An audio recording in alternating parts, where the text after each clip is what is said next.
আসসালামু আলাইকুম প্রিয় দর্শক।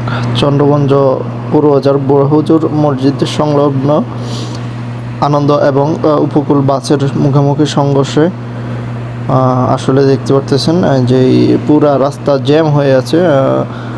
শিলাবৃষ্টির মাঝে আসলে দুর্ঘটনাটি হয়। এই দুর্ঘটনাটি হয় মরণ্যা গোদা বাড়ির সামনেই এই দুর্ঘটনাটি হয় এবং দুর্ঘটনার পরেই কিন্তু আসলে চালক দুজনেই কিন্তু ঘটনাস্থল ত্যাগ করে।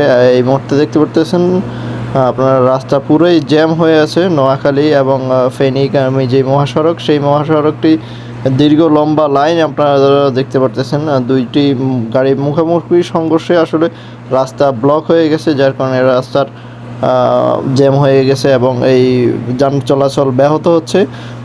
যত দ্রুত সম্ভব প্রশাসনের দৃষ্টি আকর্ষণ করতেছি তারা যেন এসে ঘটনাস্থল পরিদর্শন করে এবং রাস্তার জ্যামজট ক্লিয়ার করে দেয়। তো আপনারা দেখতে পারতেছেন